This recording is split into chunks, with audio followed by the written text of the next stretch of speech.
It's late 1940, the domain of the Axis overwhelms the whole of Western Europe. Momentarily stopped by the English Channel, the German army joins forces for an imminent invasion of Britain. However, there is a man in the British command who is not resigned to play a merely defensive role. His name is Colonel Dudley Clark. His plan, to create a special unit with a fistful of exceptional men. Men skillful enough to deal with all kinds of equipment and weaponry. Men able to engage the enemy in the most dangerous missions. Men able to change the course of the war. These men were destined to make history.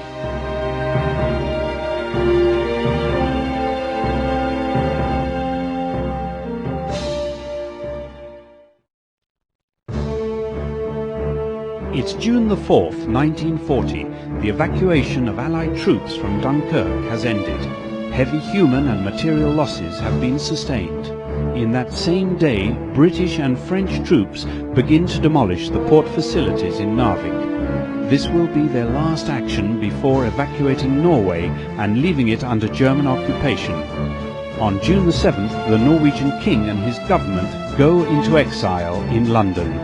This will be the beginning of a dark period for the Scandinavian country.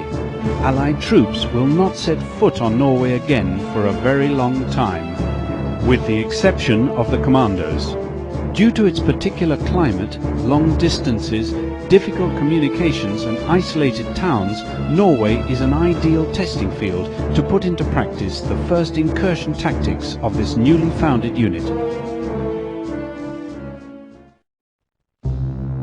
In 1941, the north of Africa witnesses the start of one of the most fierce and decisive campaigns of the war. At the start of the year, the British troops lead a successful series of advances in Libya. But the situation was about to change. In February, the first units of the German Afrika Corps arrive in Tripoli. They are commanded by a man who will soon be known as the Desert Fox, Erwin Rommel. The effect will be immediate. Rommel troops throw out the English from Libya and penetrate Egypt, forcing the British forces to make a dramatic retreat. More than 1 year later, at El Alamein, the Allied army is given a new commander-in-chief, Bernard Montgomery, a thin, bad-tempered man whose black beret will soon be an icon for the British forces in Africa. Both Allies and Germans are getting prepared for a fierce battle around the Egyptian city. The role of the commandos will be vital, harassing the enemy with small, sustained incursions against supply and communication lines.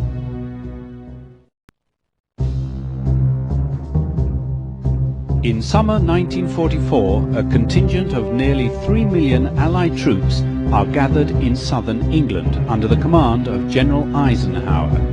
They are ready to begin Operation Overlord, the definitive attack over the European continent. Exhaustive preparations take place in the midst of an absolute secret.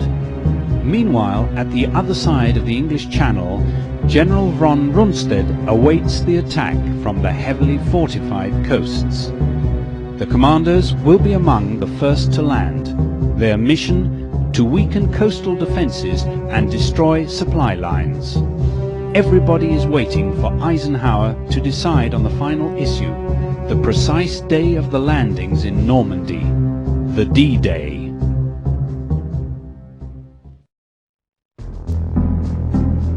It's late 1944. Most of France has been liberated. Now the Allies plan the final assault over the German army. A vast victory is needed, otherwise the enemy will gain time to entrench on Germany and finish the development of their new, powerful secret weapons. While the Soviet troops advance from the east, Western armies get focused on one objective: to liberate Belgium and the lowlands, cross the Rhine and head for the heart of the Third Reich. The abilities of the commandos will be of great help in this enterprise.